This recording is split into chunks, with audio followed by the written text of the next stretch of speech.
epístola está tirada de São Paulo Apóstolo aos Coríntios. Meus irmãos, se eu falar as línguas dos homens e dos anjos, mas não tiver caridade, sou como um metal que soa, ou como um sino que tine.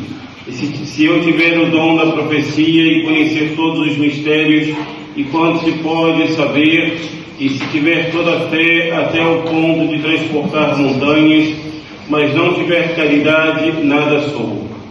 E se eu distribuir todos os meus bens para o sustento dos pobres, e se entregar o meu corpo para ser queimado, mas não tiver caridade, nada disto me aproveita.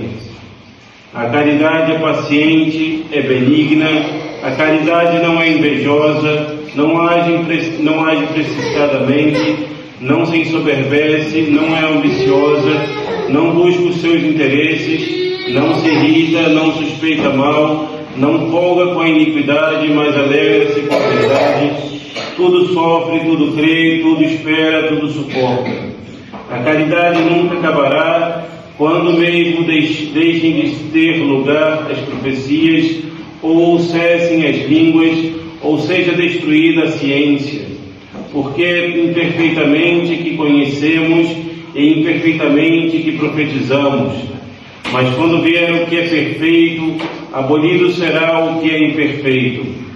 Quando eu era menino, pensava como menino, e quando cheguei a ser homem, encontrei em tudo um enigma, mas então o veremos face a face. Agora conheço-o imperfeitamente, mas então o conhecerei como sou conhecido dele. Agora, pois, permanecem estas três virtudes: a fé, a esperança e a caridade, mas a maior delas é a caridade. O Evangelho está tirado de São Lucas. Naquele tempo tomou Jesus à parte os 12 e lhes disse: Eis que subimos para Jerusalém, e tudo o que está escrito pelos profetas a respeito do Filho do Homem será cumprido, porque será entregue aos gentios e será escarnecido e açoitado e cuspido, e depois de o açoitarem tirar-lhe-ão a vida e ressuscitará ao terceiro dia. Mas os apóstolos nada disto compreenderam, e era para eles este discurso um segredo, e não entendiam o que se lhes dizia. Sucedeu, porém, que quando lá ia chegando a Jericó, um cego estava sentado à borda do caminho, pedindo esmola, e ouvindo o tropel da gente que passava, perguntou o que era aquilo. E disseram-lhe que era Jesus Nazareno que passava. E no mesmo instante clamou, dizendo: Jesus, filho de Davi, tem compaixão de mim. Os que iam adiante repreendiam-no para que se calasse, mas ele cada vez gritava mais: Filho de Davi, tem piedade de mim. Então Jesus, parando, mandou que lhe o trouxessem, e havendo chegado, fez-lhe esta pergunta, dizendo: Que queres que eu te faça? E ele respondeu: Senhor, que eu veja. E Jesus lhe disse: Vê, a tua fé te salvou. E imediatamente viu e o foi seguindo, engrandecendo a Deus, e todo o povo, assim que o viu, deu louvor a Deus. Em nome do Pai, do Filho e do Espírito Santo. Amém. Ele fez o domingo de hoje, à primeira vista, pareceria que a epístola não concorda com o Evangelho de hoje. Contudo, os dois têm uma harmonia tão perfeita que um domingo que celebramos hoje, que é o mais próximo da Quaresma. E de fato já estamos às portas da quarta-feira de cinzas, da Quaresma, que os antigos chamavam a cabeça da Quaresma, quarta-feira de cinzas, quando se começa a Quaresma. E este é o tempo aceitável, o tempo de remissão que a Igreja nos dá.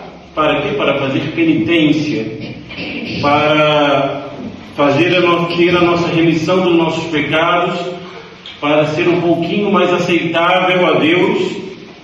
E a Igreja nos ensina tudo isso com a Epístola e o Evangelho. Mas os senhores me perguntarão como?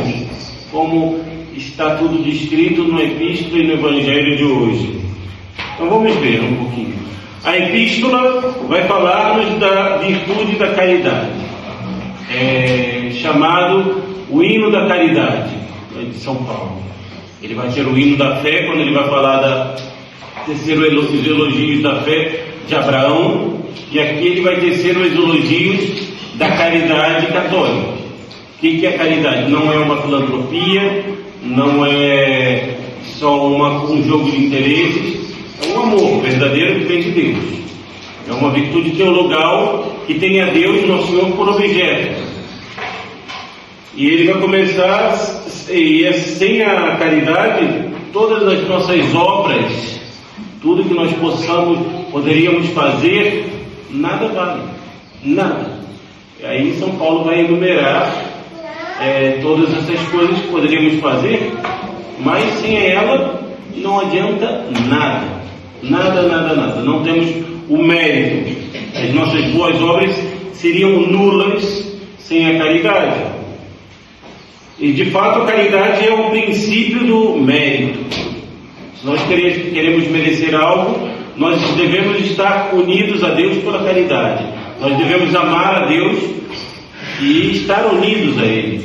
E aí vamos ver que se eu pego uma agulha do chão por amor de Deus, eu ganho mérito por aqui. E se meu amor é bem grande, o mérito será maior. Mas se eu não tenho caridade, se eu não estou unido a Deus, e posso mandar queimar meu corpo, dar todos os meus bens aos pobres, nada vale. Então, a caridade é o princípio de tudo. Pela caridade estamos unidos a Deus e por isso nosso mérito é sobrenatural. Se nós não temos essa união com Deus, o nosso mérito será simplesmente natural. Vai ser como o nosso Senhor disse aos fariseus: vocês estão fazendo boas obras, dando esmola e mandando tocar a trombeta. Não, já ganharam sua recompensa. Qual é a recompensa que eles queriam? Todos os ouvissem fazendo isso.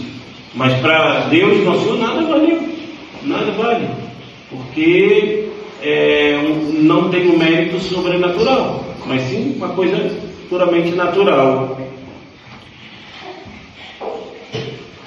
Pois o fim que buscamos não é outro senão o céu. Quando nós fazemos uma boa obra, ou como nós estamos querendo fazer algo por nosso Senhor, nós estamos buscando o céu.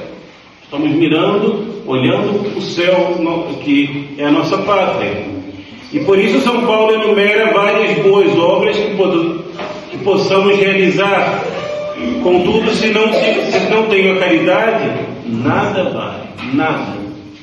Aí ele também vai tecer os elogios da verdadeira caridade, que é benigna, é paciente, não busca o mal, busca sempre o bem. Ele vai falar o que não é e vai tecer os elogios da verdadeira caridade. E logo o primeiro requisito para encetar as penitências quaresmais é estar em estado de graça. Porque aí tudo que nós fizermos vai ter um mérito diante de Deus.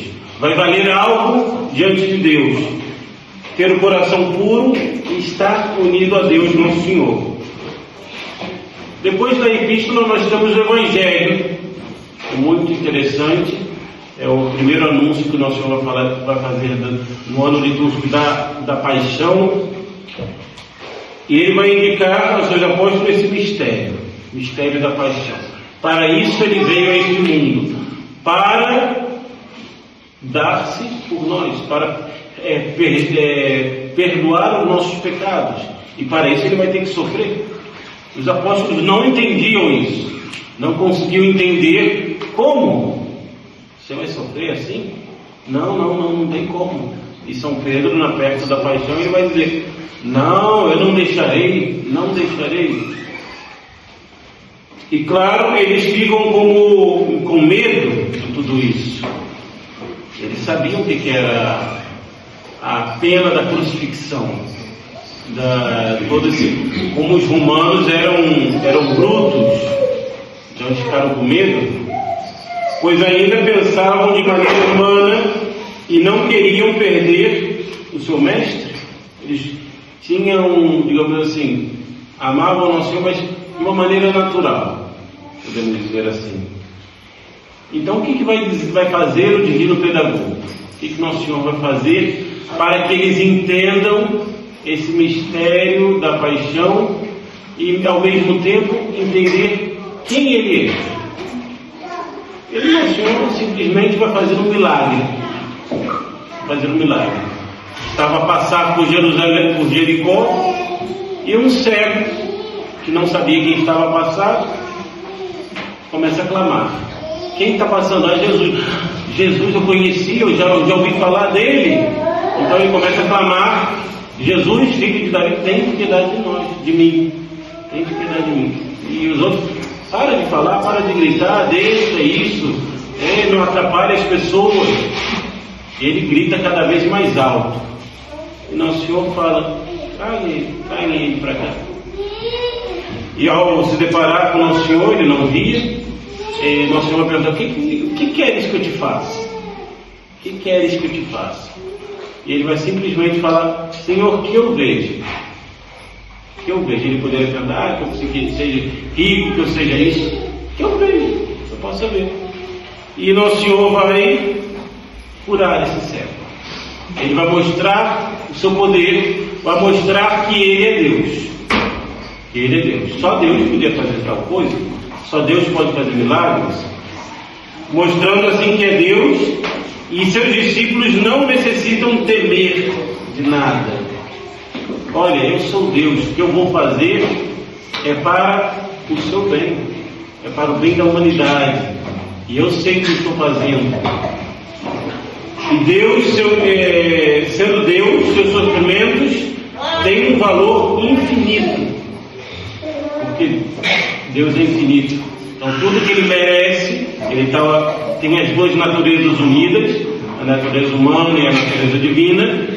Pela natureza humana, Nosso Senhor pode sofrer, e pela divina, tudo que Ele sofre, porque a pessoa ali é divina, tudo que Ele sofre é um mérito infinito. Então, uma gotinha de sangue de Nosso Senhor poderia pagar por 1000 mundos. E assim também Ele vai fazer, e não se preocupem com isso. Está tudo na economia divina. Esse meu sofrimento, essa paixão, tudo está sob controle. E o que é de nós? O que nós devemos ter diante de todo esse drama? Qual é a nossa tarefa? Porque muito bem, vimos a epístola, vimos o Evangelho, mas e eu? Onde eu me encaixo em tudo isso? Onde eu entro em tudo isso? Nós, na maioria das vezes, somos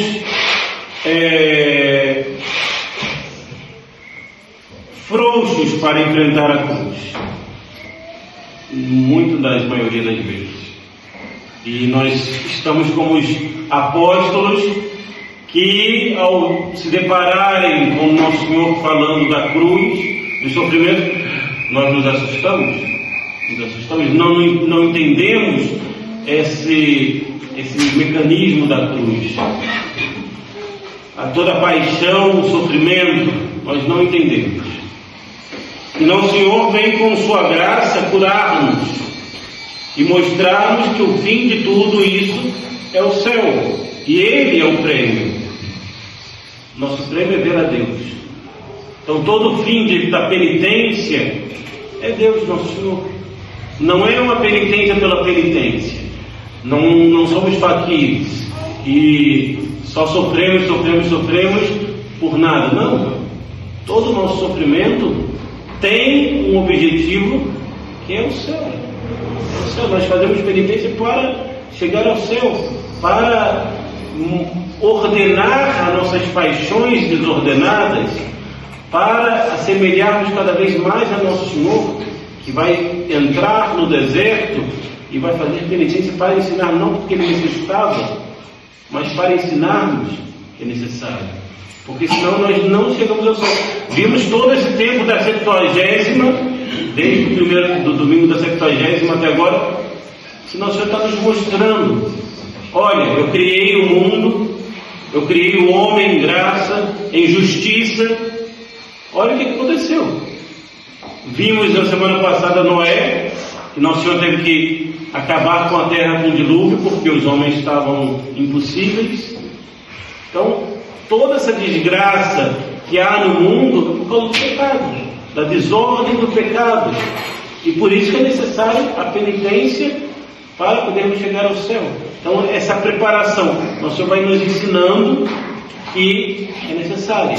E até chegar nessa quaresma, que aí nós apertamos mais o cinto. Aí a penitência é mais intensa na quaresma. E que melhor fim podemos almejar é ver a Deus? Não há outro fim melhor do que ver a Deus. Depois das cruzes deste mundo, ver a Deus cara a cara, como vai dizer São Paulo na Epístola, ser conhecido como Ele me conhece. Vou ver a Deus, eu vou conhecer a Deus. Não é que vai ser algo distante, não. O Senhor vai dar uma graça para eu poder vê-lo. E isso só podemos ter no céu. Só podemos ter no céu. Se um homem aqui na terra visse a Deus, ele morreria. Não pode. Então sejamos fiéis aos nossos propósitos quaresmais e peçamos a Deus essa graça. Desde já procuremos a fazer nossos propósitos, a ver o que nós devemos, onde nós devemos apertar nosso cinto para poder se assemelhar cada vez mais a Deus e saber que necessitamos de muita caridade, de muito amor a Deus para fazê-lo. Porque se nós pensamos de um modo humano, nós nada faremos, se nosso pensamento for humano. Nosso pensamento deve ser totalmente sobrenatural, olhando o céu, olhando a Deus nosso Senhor. Louvado seja nosso Senhor Jesus Cristo. Pai, Filho e Espírito Santo. Amém.